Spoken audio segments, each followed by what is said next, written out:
El Señor esté con ustedes. Y con tu espíritu. Lectura del Santo Evangelio según San Marcos. Gloria a ti, Señor.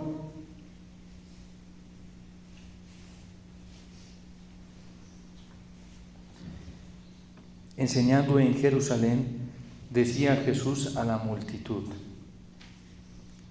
cuidado con los escribas. Les encanta pasearse con traje de ceremonia y que les hagan reverencia en la calle. Buscan el sitio de preferencia en las sinagogas y el lugar de honor en los banquetes.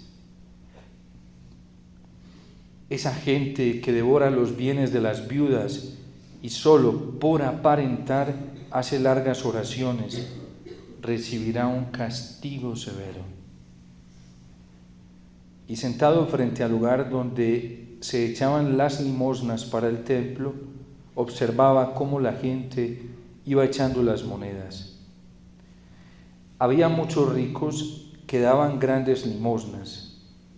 En esas llegó una viuda pobre y echó 2 moneditas, o sea, ni el 50º de un jornal.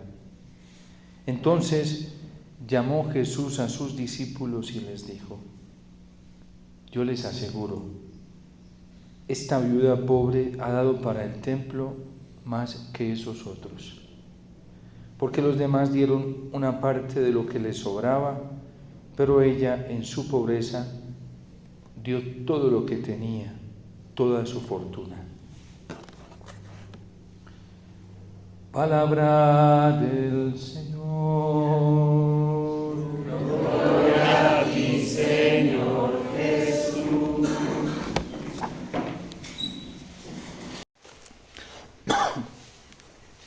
El profeta Jeremías en el capítulo 31, o más bien, el Señor a través del profeta Jeremías hace una promesa para todo Israel. Recuerden que el contexto, el tiempo en el que profetizó Jeremías fue un tiempo muy difícil para el pueblo de Israel. Se quedaron sin culto porque el templo fue destruido, se quedaron sin sacerdotes porque Babilonia había exiliado a todos los sacerdotes para ofrecer el culto, se quedaron sin profetas porque la mayoría de los profetas, por miedo, otros por intereses económicos, a otros les gustaba la fama, se pervirtieron. De hecho, Jeremías, a los profetas les tocó vivir en un tiempo muy hostil porque el carisma profético fue un carisma que Dios distribuyó para salvar al pueblo en muchísimos. Profetizaban jóvenes, profetizaban mujeres, profetizaban hombres. Dios, con tratar de salvar a Israel, mandó profetas a todo su pueblo y había movimientos y escuelas proféticas muy grandes. Pero es impresionante ver cómo la Sagrada Escritura nos cuenta que la mayoría se pervirtieron. No fueron fieles al Señor con el carisma que el Señor les confió. Se torcieron. Y entonces a Jeremías le toca vivir un tiempo muy difícil de oscuridad, de confusión. La gente ya no sabía cómo caminar hacia Dios. La gente ya no sabía cómo hacer las cosas correctamente en el ámbito religioso de la fe judía, porque durante años, por no decir siglos, muchos siglos, se dedicaron a escuchar la instrucción de los que más sabían, de los teólogos de su tiempo, de los que más estudiaban teología. Esa era parte de la tarea de los escribas. Y todos ellos se habían pervertido. Y entonces cuando les vino la catástrofe fue que la gente se dio cuenta que lo que habían hecho era lo más inadecuado e incorrecto. Y no fue que los cogió por sorpresa, sino que Dios les venía diciendo desde hacía mucho tiempo, y ellos dijeron: no, esos que se ponen a predicar así son muy exagerados. E incluso algunos se fastidiaron tanto con su predicación que los persiguieron a muerte y a muchos de ellos los mataron. Y quienes los mataban creían que estaban haciendo la voluntad de Dios, que ellos eran los que tenían la razón. En fin, en un tiempo así difícil, le tocó predicar a Jeremías.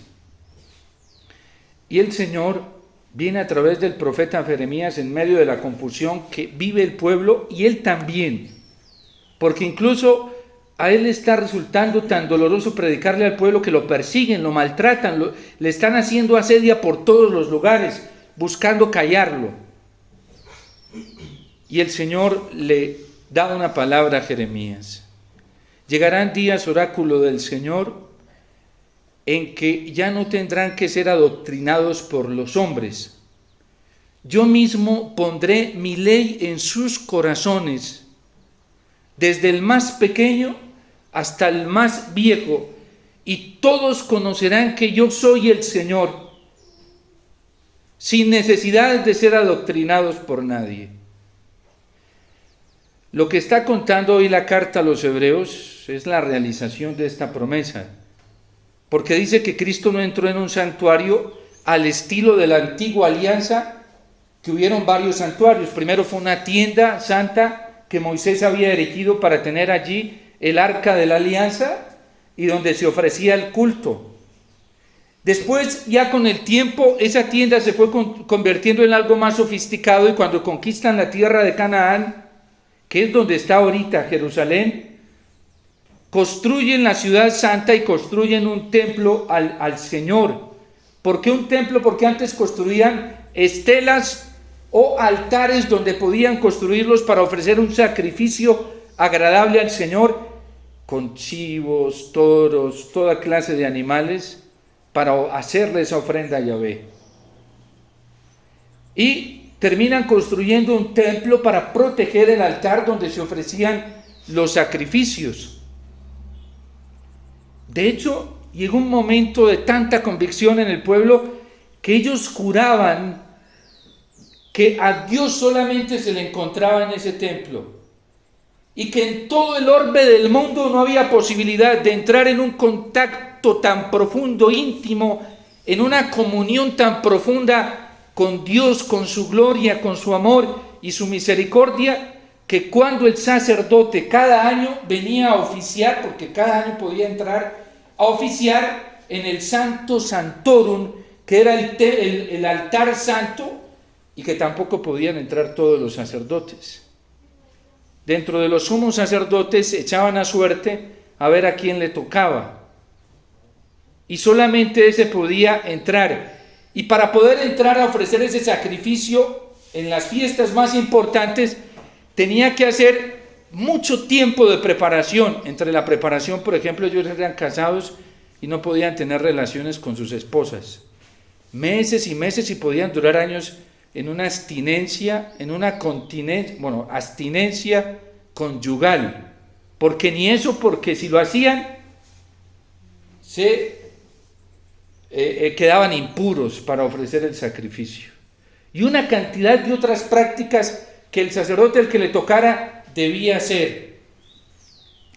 Pues hoy dice el autor de la carta a los hebreos, que Cristo ya no entró en ningún templo ni en ninguna tienda fabricada por hombres. Entró en un tabernáculo que ha sido construido por Dios mismo.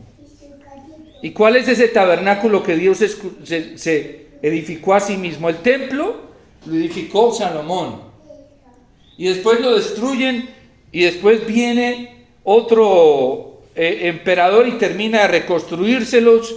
Creo que fue el rey Darío, y ya después viene Herodes y termina de construirles el templo, que en el año 70 es totalmente destruido. Y hoy los judíos no tienen templo. Desde eso han intentado volverlo a construir y no han podido. Bueno, no voy a entrar aquí en cuestiones geopolíticas, pero la causa más fuerte de esa guerra en Medio Oriente tiene que ver con estas cosas bíblicas. Siempre nos lo han contado todas las narraciones bíblicas en el Antiguo Testamento. Israel es una tierra que siempre, por lo menos los judíos, han sido un punto de conflicto, siempre en toda la historia.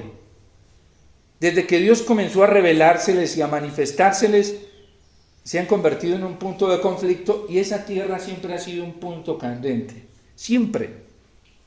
Pero bueno, no me voy a detener en esas cuestiones geopolíticas. Voy a lo que nos interesa hoy en la palabra del Señor. Entonces el autor de la carta a los Hebreos dice, ni siquiera en la tienda que Moisés construyó, Dios entró. Nuestro sumo sacerdote, Cristo, que es Dios, entró en un templo que no fue fabricado por mano humana. Y en el primer templo que inauguró, entrando en esa presencia, fue en la Virgen María. Y después por el bautismo entró en cada uno de nosotros. Porque cuando nosotros fuimos bautizados, nosotros nos convertimos en esos momentos cuando el ministro dijo, yo te bautizo en el nombre del Padre. Cuando está diciendo te bautizo, está diciendo yo te inserto en el nombre del Padre, del Hijo y del Espíritu Santo. En esos momentos somos templos de Dios. Y Dios comienza a morar en nosotros. De hecho, todos los llamados de atención que está haciendo Dios hoy al hombre es el reclamo por este templo, que es nuestra vida, que es nuestro corazón. ¿Por qué a Él le costó mucho? Primero, porque no lo construyó ningún ser humano. Hasta hoy la ciencia no es capaz de crear vida humana. La profana, la manipula, la altera, pero jamás no han sido capaces de crear vida humana, ni serán capaces nunca. Acuérdense en que ese árbol lo colocó Dios en el Edén y puso a 2 ángeles con 2 espadas a ambos lados, porque es el árbol de la vida. Y por eso quienes se meten a alterar la vida humana se están metiendo en graves y serios problemas con Dios. Tanto para querer crearla, que es a lo que quieren llegar las grandes potencias hoy, como el querer terminarla. Y todas las desgracias que estamos viviendo en el mundo son fruto de eso. No es que Dios esté castigando, es que el hombre ya traspasó las esferas, los límites que no puede traspasar, y la naturaleza misma se está viniendo contra él. Miren lo que estamos viviendo en estas catástrofes naturales. El orden natural de las fuerzas de la naturaleza no tendría por qué estar alterado así. ¿Ustedes creen que por qué las grandes potencias hoy están haciendo todas esas exploraciones costosísimas fuera del universo? Porque ellos ya saben lo que no nos han dicho a nosotros, que en cualquier momento este planeta, ellos ya lo saben, y por eso andan desesperados buscando, porque ellos, por los conocimientos científicos que tienen, desde la manipulación que ellos tienen en el ámbito político y estatal, han llegado a conocer qué va a pasar con la Tierra. Estamos en graves problemas. Y el demonio no quiere que nosotros nos demos cuenta, para que la gente siga tranquilita, viviendo la vida de pecado, de perdición, porque el diablo sabe para dónde vamos. Y le interesa. Pero el planeta está, el riesgo, ¿ustedes creen que porque el Papa ha estado, porque él sabe? Y él no puede decir esto así. El riesgo hoy ecológico está a un nivel desbordante. Pero, ¿cuál es el problema? El problema en serio de todo eso es que nosotros estamos irrespetando una morada que no es nuestra. Es la morada de Dios. Él fue el que nos creó, nadie más. La vida le pertenece a Dios en toda su integridad, no a nosotros. Y a veces, ¿cómo nos comportamos? Como si nosotros pudiéramos hacer lo que nos diera la gana. Qué terrible cuando hacemos lo que se nos da la gana. Y no según la voluntad de Dios. Hoy escuchamos un testimonio bellísimo en el libro de los Reyes de una mujer. Ustedes vayan a sus casas y tomen el capítulo 17 desde el versículo 1 para que contemplen toda la historia de esta narración completica.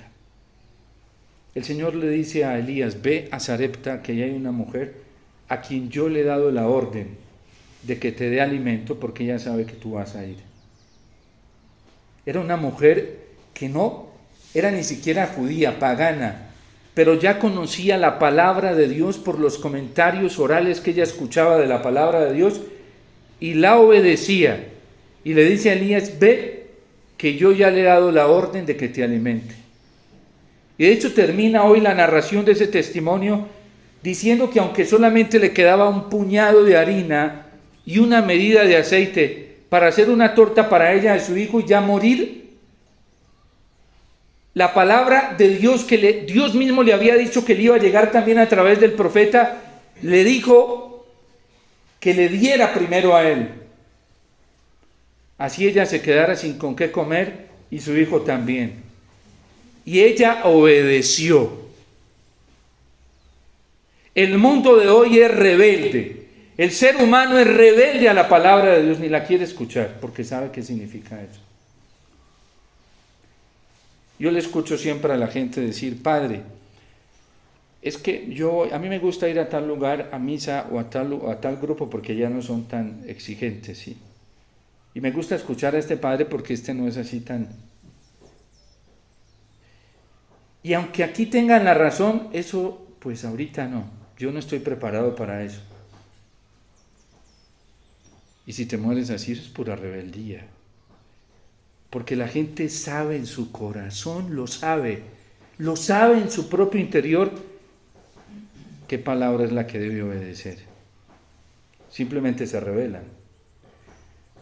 Y hay gente que se pone a pelear tanto con esto que andan descompensadas psíquicamente. Y las clínicas mentales a reventar hoy, ¿sí? No dan abasto.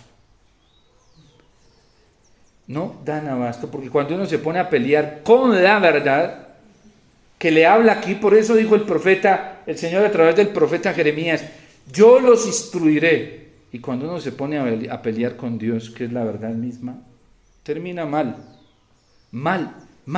siempre termina mal. Y por eso el mundo está tan mal. No es que nadie no sepa, la gente sabe. Si hacen los bobos, sí. Nos hacemos los bobos, sí. Nos hacemos los de la oreja mocha, sí. Y como hoy la mayoría andan así, entonces, como nos podemos entender con la mayoría, y nos vamos tranquilizando la conciencia poco a poco. Esta viuda de Sarepta es lo que nos quiere decir el autor del libro a los Reyes. Era una mujer obediente a la palabra de Dios. Ella ya había escuchado hablar del profeta Elías, a quien todo Israel despreció. Todo Israel. Fue el único profeta que se mantuvo fiel a Dios y le tocó sufrir mucho, porque lo persiguieron hasta la muerte. Y ella ya escuchaba de este profeta y lo que este profeta decía, y Dios le puso en el corazón y le hizo saber que un día se iba a encontrar. Cuando llegó él y le habló, ella obedeció esa palabra. Y hoy termina la narración de este testimonio diciendo que ella fue y obró según la palabra de Elías. Obedeció. Pero lo que le pedía el Señor era muy difícil a través del profeta Elías. Le estaba pidiendo que renunciara no a nada malo, ni siquiera al pecado, a lo poquito que le quedaba para sobrevivir, un puño de harina y un poco de aceite. ¿Cómo será tan espantosa la oscuridad de conciencia en la que vivimos hoy, que ustedes lo van a escuchar, si hacen el ejercicio de escuchar otras predicaciones sobre esto, y van a enredar a la gente por allá diciendo, no, lo que decía ese género literario, esto es una figura, no sé qué.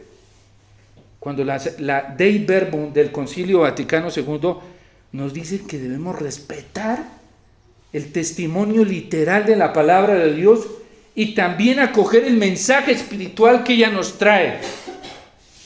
Pero muchos, entre ellos sacerdotes y obispos así, y grandes teólogos.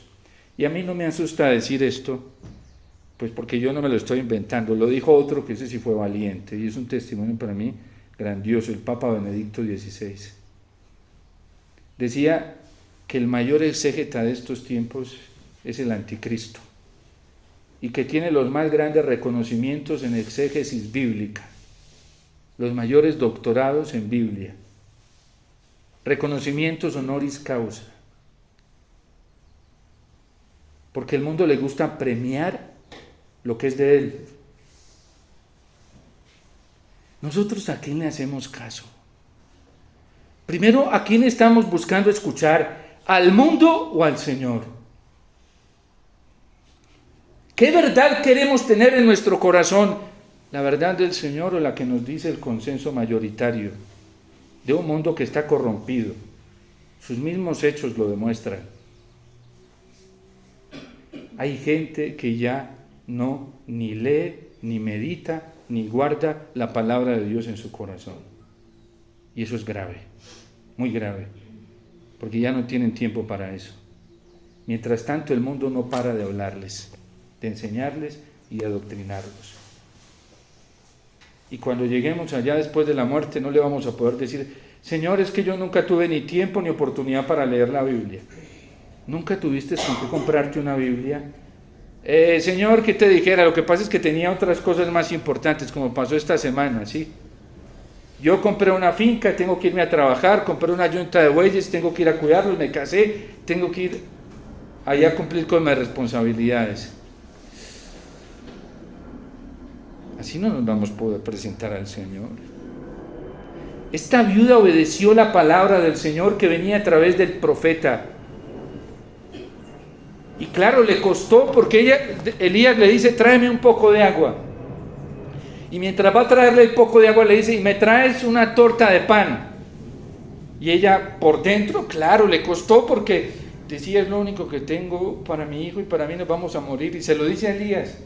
Y le dice Elías: no tengas miedo, que la palabra del Señor dice que la orcha donde está el trigo jamás se quedará vacía, y el cántaro del aceite jamás permanecerá sin aceite. Y ella le creyó a esa palabra, la creyó y la obedeció. Y dice: si tú lo dices, pues lo voy a hacer. Y lo hizo, le obedeció. Dos cosas importantes: la palabra del Señor hay que creerla y después obedecerla con espíritu de fe. Y ella creyó y obedeció, y nunca le faltó el trigo ni le faltó el aceite. La orza nunca quedaba vacía, y el cántaro del aceite nunca se quedaba sin aceite. Después Dios la probó, porque estando Elías se le murió su hijo, y ella pensó que era un castigo de Dios. Y le dice, Elías también se asustó y le dijo: Señor, ¿cómo haces esto si esta mujer me acogió? Y el Señor allá feliz, porque dijo: yo me voy a glorificar. Dios sabía quién prueba. Y después viene la resurrección del hijo de esta mujer, y ella ve una manifestación más poderosa del amor del Señor. A nosotros no nos puede dar miedo obedecer la palabra del Señor, pase lo que pase, suceda lo que suceda, pídanos lo que nos pida el Señor, así implique el desprecio y el rechazo de todos los que están. Cristo nos lo dijo esta semana en el Evangelio: suelten, papá, mamá, hermanos, esposos, suéltenlos, que quien no es capaz de soltarlos por mí no es discípulo mío. Porque en la otra vida van a recibir, en esta 100 veces más, en padres, hermanos, en todo, ¿sí? Y en la otra van a recibir la vida eterna con todo eso, para la eternidad. Pero la rebeldía no nos deja ver esto. Cuando hay un corazón que se alimenta del miedo, lo primero que coloca el miedo es resistencia a las osadías que Dios nos pide. Y eso se llama rebeldía. Y eso lleva a la desobediencia. Ahí es que me da miedo. Y el Señor, que dijo: no tengan miedo. Y San Pablo le dijo a Timoteo: Dios no nos dio un espíritu de miedo y de cobardía, nos dio un espíritu de valentía y de amor de Yahvé. El mundo hoy está pereciendo porque está lleno de pánico y se está dejando dominar del miedo. Y por miedo, ¿qué hicieron sacerdotes y obispos en pandemia? cerrar las iglesias, sacerdotes a esconderse en trincheras, cobardemente, cuando el Señor nos llama a entregar la vida por las ovejas. Y hay que aplaudir los sacerdotes que valientemente, por atender las ovejas, se contagiaron y murieron. Hubo unos que fue por miedo, hubo otros que fue por entregarse a las ovejas, y esos son santos. A esos los aplaudió el Señor cuando llegó y les dijo: bien, siervo y bueno y fiel, como has sido fiel en lo poco, te voy a poner al frente de lo mucho. Es que nos falta tanto mirar el ejemplo de Cristo. La lepra era peor que el COVID-19, tanto que los mantenían aislados. ¿Y saben qué hacía Cristo? Tenía prohibido, primero por la ley religiosa, y segundo, por la ley natural del instinto de conservación que le decía: te contagias y puedes contagiar a otros, y más tú que atiendes tantas multitudes. ¿Y qué hizo Cristo? Se iban para allá por los lugares donde estaban los leprosos, y los otros temblando allá de miedo. ¿Y qué está haciendo este loco? Se metió allá, porque así le decían a Jesús, que estaba loco, fuera de sí. Y se metía, y enseguida apenas los veía bien asustados a los otros, extendía la mano y los tocaba, y para acabar de ajustar los está tocando. Cristo no le tiene miedo a nada, ni a nadie. Ese es el maestro que nosotros seguimos. Hoy llega al templo, nadie se atrevía a observar lo que hacían muchos judíos, fariseos y sobre todo los de la clase alta. Nadie se atrevía porque les daba miedo. Y mucho menos a juzgar sus actitudes religiosas. Nadie se atrevía a eso. Y llega Jesús y se sienta ahí a mirarlos. Y para acabar de ajustar, llama a sus discípulos: vengan, les voy a mostrar algo. Mírenlos. Y allá los puso a mirar cómo iban echando, y ellos eran ostentosos como usted no se los imagine, como cuando pasan con la poncherita y el que le gusta que lo vean saca el de 50 así, y mirando de pronto a ver si hay cámaras por ahí para que vean, ¿sí? Como hoy a algunos les gusta esa piedad religiosa, cibernética, propagandista, populista, que los vean. Así eran ellos. Por eso hoy el Señor dice: cuídense de ellos, que les gusta ensanchar las filasterias, pero es que están para llamar la atención. Y hay gente así de piedad externa en la iglesia, que les gusta que los vean. A Monseñor Alfonso Uribe le tocó el tránsito de la época antes del concilio, la época conciliar y después del concilio. Y cuentan de él que después del concilio él quedó muy traumatizado una vez, porque los obispos, cuando salían a las procesiones, se ponían una mantilla larga, ¿sí? Y los cogían varios acólitos de los lados, con guantes y todo eso. Ustedes no se imaginan todo lo que se demoraba un obispo revistiéndose para ir a una visita pastoral. Luego, las peripecias que tenía que hacer para entrar en contacto con la gente, ¿sí? Unas cosas impresionantes. Y entonces luego los acólitos, si tenían que ser muy bien preparados para sostenerle la mantilla y todo, ¿sí? Y no es que me esté burlando de eso, pero era así. Y entonces él vio un niño que estaba a las risas, pero se burlaba de él, burlándose. Y escuchó que le dijo a la mamá: mamá, mira ese payaso tan bonito. Y a él lo dejó eso traumatizado. Los escribas ensanchaban las filasterias, les gustaba que los vieran. Hoy la piedad en la iglesia se ha convertido en una piedad en muchos falsa.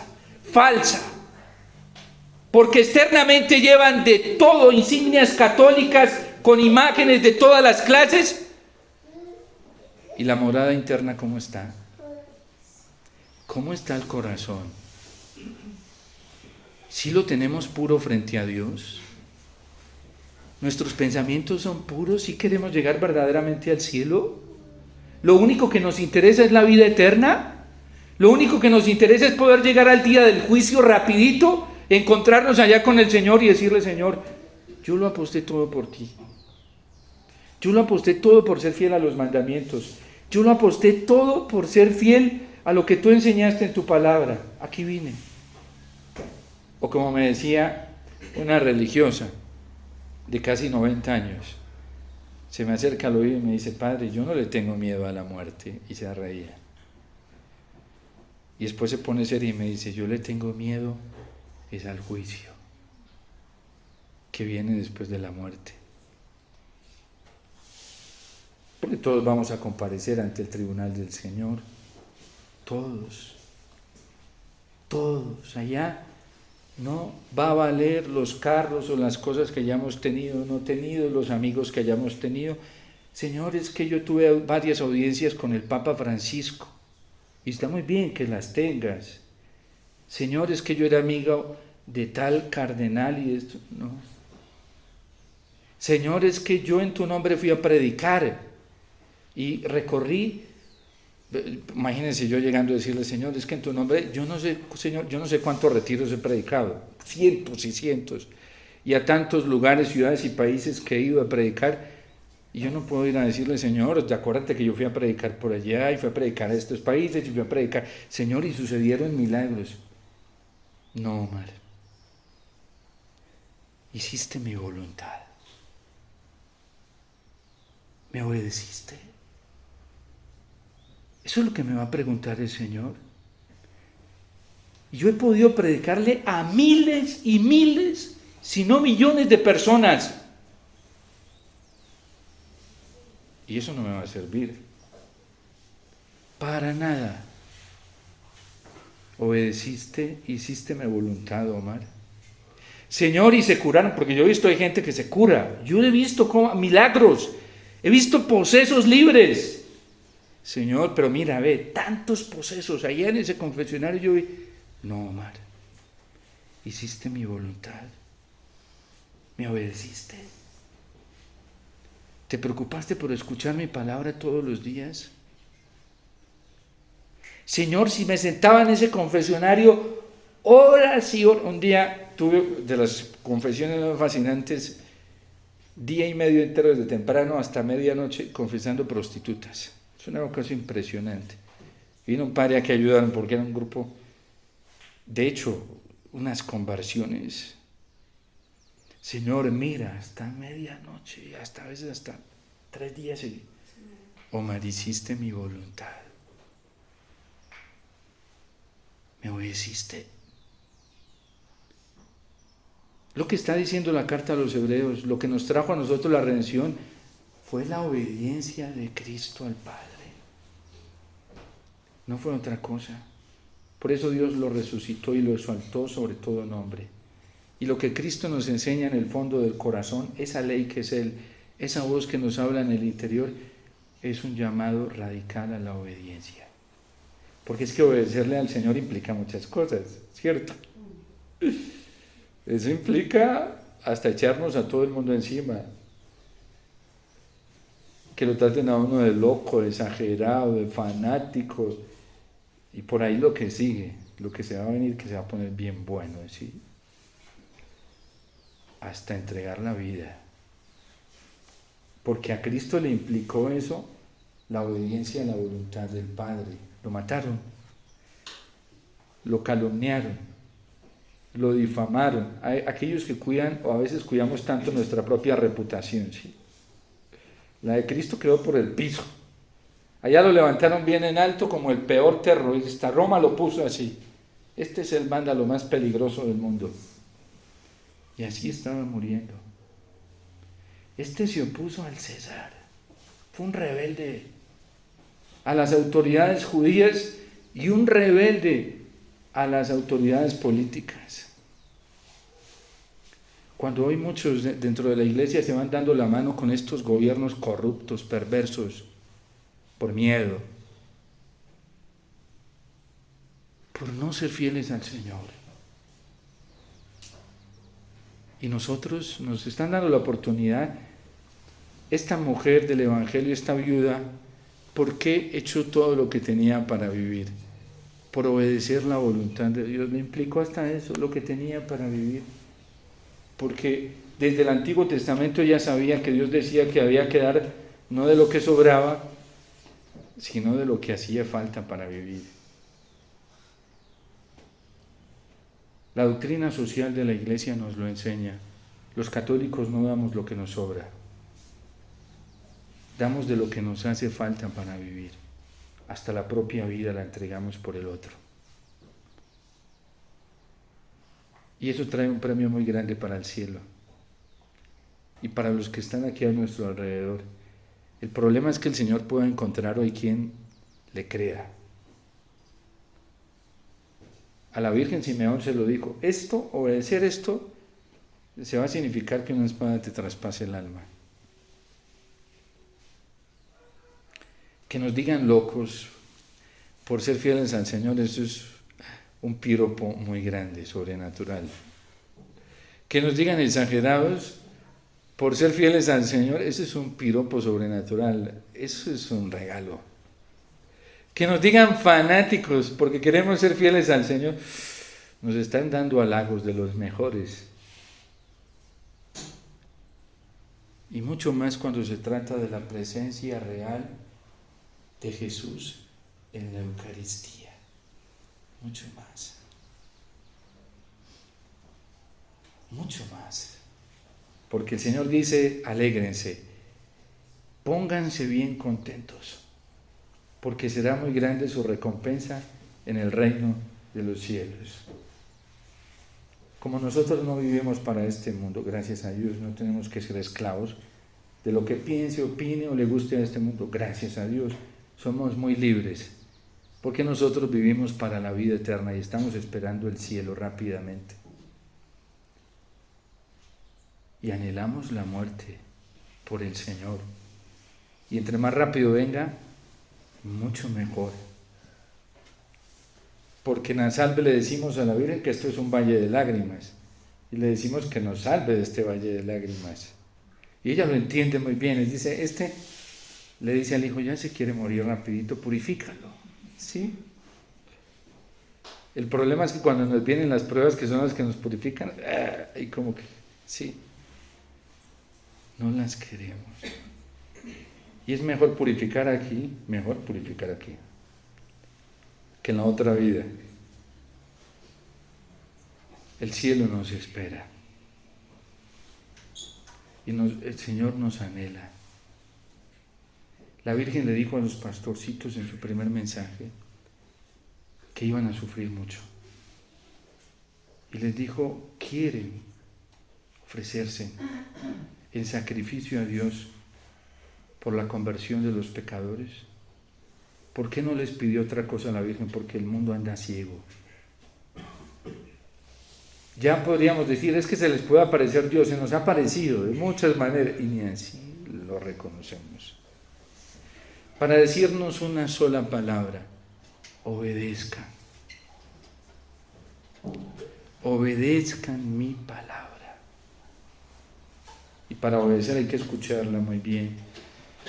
En un momento en el que la gente ya no va a la Sagrada Escritura, no lee los Evangelios, no los conoce. Miren, yo todos los días, es que casi todos los días escucho, Padre, es que el Señor dice, yo le digo a la persona, dime dónde dice eso. Ay, yo no sé, Padre, pero dice, pero dime dónde. Tú lo leíste. Padre, ¿qué le dijera? No se lo escuché a tal persona. Le dije, eso no dice el texto bíblico. A mí ya me toca andar hasta con la Biblia, pero como no creen, entonces les leo, mire, lo que dice. Estamos peores que protestantes. Y ponemos a decir al Señor unas arbitrariedades que nunca las dice ni las enseñó. Por eso tenemos que volver a la conversión, hay que volver a escuchar al Señor. El domingo pasado nos lo dijo bien clarito el Señor. ¿Cuál es el primero de los mandamientos? Lo primerito es escucha. Lo primerito fue escucha. Escucha. Miren cómo nuestro subconsciente colectivo ya nos traiciona. Colectivo. Uno le pregunta a la gente, ¿qué es lo que dice el Señor? Que lo primero que hay que hacer, dice, amarlo sobre todas las cosas. Primero es, para el pueblo judío es un mandamiento. Y le llaman el Shema Israel, es el credo del judío. Se levanta repitiendo, lo escucha, lo ponen algunos se los cuelgan en las franjitas acá y se los escriben en las filaterias y en todos sus ornamentos que se ponen Por ejemplo, los que utilizan el talif, que es una mantilla, lo tienen en la banda exterior escrito. La mezuzá que ponen en los umbrales de las puertas, las casas de los judíos más o menos observantes tienen eso. Y entonces tienen una mezuzá metida, es una cajita, y uno la abre por dentro, pues viene bien tapadita, bien decoradita, y lo abre y ahí está en hebreo: escucha Israel. En sus anillos, en todo, sí, escucha, porque para obedecer primero hay que escuchar. ¿Qué pasa cuando la mamá le da una orden al hijo y él no la entiende bien? Váyanse las cosas mal, sí. Pero si ya te obedecí, ya te dije, ¿qué fue lo que te dije? ¿Me dijiste eso? No, yo no te dije eso. Hoy el subconsciente colectivo está tan... Ya estamos permeados por no meditar la palabra de Dios, por no prestarle atención. El Señor nos está hablando muy en serio. Y ustedes y yo somos muy bienaventurados que todavía tenemos la posibilidad de coger una Biblia, ponernos a meditar el Evangelio. Padre, es que no entiendo, comienza a leer un Evangelio. ¿Cómo lo leo, Padre? Sencillo. ¿Cómo se lee una novela? Usted no empieza la novela leyendo el final, ¿o sí? Pues tiene que empezar al principio. Es básico, nos lo enseñaban en nuestra educación de español, ¿sí? Iniciación, nudo y desenlace. ¿Y qué le decían a uno por dónde tenía que empezar? Por la iniciación, continuar por el nudo, sí que es, y el desenlace de la historia. Los evangelios fueron escritos así sin tanto problema. Es una biografía de Jesús, de su vida, de lo que él hacía, decía, enseñaba. Comience a leerlo así. Y eso lo entiende hasta un niño chiquitico. Yo he escuchado niños que lo leen y entienden y le hacen a unas preguntas que uno dice, y esto no han estudiado ni teología ni filosofía, lo entienden. Hay que volver a la palabra del Señor. Luego, sacramentos y sobre todo hoy el de la Eucaristía. Miren, yo escucho testimonios todos los días de personas que tienen luces impresionantes en la Eucaristía. Padre, yo no me había dado cuenta que esto estaba mal. Y miren la Eucaristía. Pero así, yo no les pregunto, pero la gente dice, Padre, es que en la Eucaristía, tenemos que procurar unir nuestro corazón, no el corazón, no un ritualismo externo, el corazón. Tenemos que aprender a vivir la Eucaristía con el corazón y con el alma, no en un legalismo ahí por deber. Eso no entra al alma, no hace nada, con el corazón. Ay, los sacerdotes sí que nos hace falta eso. Porque el concilio, por ayudarnos a los sacerdotes, nos dijo, para que usted cuando vea, vamos a poner a los sacerdotes a celebrar con la comunidad. Ya no era ad oriente, sí, sino que ahora va a ser con la comunidad, en una comunión más integral, para que cuando usted vea el fervor de los feligreses, la piedad como sacerdote, usted pueda vivir mejor, más piadosamente la Eucaristía. Ustedes no se dan cuenta que ustedes son el reflejo nuestro acá. A mí por eso casi no me gusta mirar la asamblea cuando estoy celebrando, porque válgame Dios, ¿sí? Hay personas que está, quién sabe en qué mundo, en qué planeta nuevo que conoció ya, y que muchos ya no lo conocen, y lo han descubierto más que los mismos científicos y astrónomos, que en la misma Eucaristía. Yo por eso más bien cierro. Yo cuando estudiaba en el seminario, los primeros días me sentaba, éramos casi 100 seminaristas, me sentaba en la banca atrás, y al tercer día yo dije, yo no me voy a poder volver a sentar acá. Primero porque es una tentación a juzgar al que está distraído, entonces yo no quiero caer aquí en juicio ni criticar ni algo. Me la paso en eso, el diablo me distrae y me pierdo de un momento tan grande como es la Eucaristía. Y segundo, porque viendo tanta distracción acá, se me termina pegando y termino siendo lo mismo que ellos. Entonces opté radicalmente y dije, a partir de ahora, yo esto no se lo dije a nadie, hasta ahora es que lo cuento, me voy a sentar en la primera banca, ya de primerito, independiente de que piensen lo que quieran, pero ya me sentaba en la primerita donde yo quedara directamente viendo al sacerdote. Y cuando veía que celebraban la Eucaristía algunos sacerdotes así como ni los miraba, entonces cerraba mis ojos y yo me imaginaba los momentos y ya. Y así fueron años y años, porque ahora para mí ha sido un sufrimiento más grande como sacerdote, porque antes lo hacía como fiel y ya, me acomodo, pero y ahora como sacerdote, ¿cómo voy a hacer? Porque es participativa la celebración, es en ayuda mutua. Ustedes con su piedad deberían despertar el fervor en los sacerdotes. Y hay gente que ya no están por estar.